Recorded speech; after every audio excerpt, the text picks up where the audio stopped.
গাজীপুরে নিরাপদ সড়ক চাইয়ের দাবিতে ঢাকা ময়মনসিংহ মহাসড়কের যে মাস্টারবাড়ি এলাকা রয়েছে সেখানে ছাত্র জনতা যারা রয়েছেন তারা কিন্তু এই রাস্তাটি এই মুহূর্তে অবরোধ করে রেখেছেন। আমি যদি একটু দেখানোর চেষ্টা করি যে ঢাকা ময়মনসিংহ মহাসড়কের যে মাস্টারবাড়ি এলাকা সেখানে মূলত হচ্ছে নিরাপদ সড়ক চাই, সেই যে দাবিটি রয়েছে সেই দাবিতে মূলত হচ্ছে এই যারা রয়েছেন যে ছাত্র জনতা তারা মূলত এই রাস্তাটি অবরোধ করে রেখেছে। অবরোধ করে তারা বিভিন্ন সময় তাদের যে নিরাপদ সড়কের যে চাওয়া পাওয়া মূলত সেই যে স্লোগানগুলো রয়েছে সেই স্লোগানগুলো তারা এই মুহূর্তে দিচ্ছে। আমরা এখানে একটু কথা বলবো একজনের সাথে যে মূলত ওই দিন কি হয়েছিল, কেন আপনারা রাস্তা আসলেন, মহাসড়ক আসলেন? ছোট বাইরে নিয়ে অটোতে কইরা আমরা দিতে যাইতে লইছিলাম, এই জায়গায় খাড়া আসছিল চ্যাম্পিয়ন বাসটা।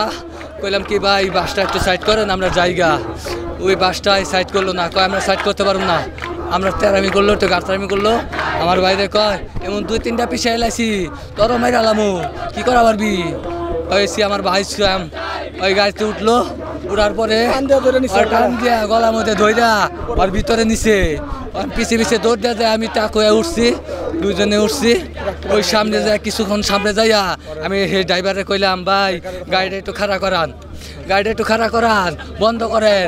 ওই হেল্পারে আমার ছোট ভাইটারে ধাক্কা দিয়া ফালাই দিছে। আমার পিছনতে একজনে কইলো। আচ্ছা, আমরা শুনছিলাম যে সাম্প্রতিক সময়ে যে 2-3 দিন আগে যে সিয়াম রয়েছে নিহতের যে ঘটনা আপনাকে বলছিলাম, সেই সিয়ামের একজন স্বজন রয়েছে, সেই স্বজনের সাথে আমরা কথা বলছিলাম। কালার এক্সপার্ট, জর্জ স্যাপ এবং মাইল্ড অন হ্যান্ডস টেকনোলজি সমৃদ্ধ অরিক্স ক্রিস্টাল ওয়াশ। আপনার কি চাচ্ছেন, কেন সড়কটি অবরোধ করছেন, আপনাদের চাওয়াটা কি? আমাদের দাবি হচ্ছে কিছুদিন পরে অবৈধ তাকুয়া বাস, অন্য চ্যাম্পিয়ন বাস, আমাদের এই চ্যাম্পিয়ন বাসে নানান ধরনের ক্ষতির সম্মুখীন আমরা হই। ধর্ষণ থেকে শুরু করে মৃত্যু, এমন কোনো অপরাধ নেই এই বাসগুলো সংগঠনগুলো করেনি। আমরা চাই এদের দৃষ্টান্তমূলক শাস্তি হোক এবং এই বাসগুলোতে যারা চালক আছে তারা অধিকাংশই দেখা গেছে বেশিরভাগ সময় নেশাগ্রস্ত থাকে। আমরা চাই নেশাগ্রস্ত যেসব ড্রাইভার আছে তারা বাসগুলো না চালাক। আপনার নিরাপদ সড়কের দাবিতে, বাঁচার দাবিতে এই আন্দোলনটা করতেছি। আপনাদের এই কর্মসূচিটা কতক্ষণ থাকবে? আমরা কিছুক্ষণের জন্য, হয়তো ঘন্টা 2-এর জন্য আমরা রাস্তাটা অবরোধ রাখবো। তারপরে আমরা পরবর্তীতে একটা ডিসি বরাবর একটা স্মারকলিপি দিব।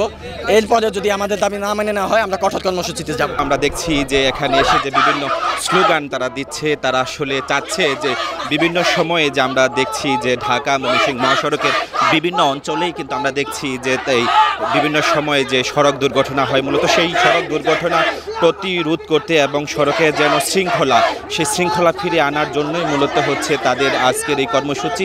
সেই কর্মসূচির অংশ হিসেবে আপনারা দেখছেন যে এখানে বিভিন্ন যে সড়ক নিরাপত্তার যে ব্যবস্থা, অর্থাৎ সড়ক নিরাপত্তার যেই চাওয়া যেটি রয়েছে, অর্থাৎ যে স্লোগানগুলো রয়েছে সেই স্লোগানগুলো এই মুহূর্তে যে তারা দিচ্ছে। যারা এই মহাসড়ক অবরোধ করেছে তাদের একটি দাবি যে বিভিন্ন সময়ে যে এই সড়কে যে সড়ক দুর্ঘটনা হয়, অর্থাৎ এই সড়কগুলোতে যেন নিরাপত্তার যে ব্যবস্থা রয়েছে, অর্থাৎ হেল্পার বা চালক যারা রয়েছে তাদেরকে যেন একটি নিরাপত্তার আওতাভুক্ত আনা হয়। তার পরিপ্রেক্ষিতে কিন্তু আজকে ঢাকা ময়মনসিংহ মহাসড়কের যেই সড়ক যে অবরোধ, অর্থাৎ নিরাপদ সড়ক চাই তার সর্বশেষ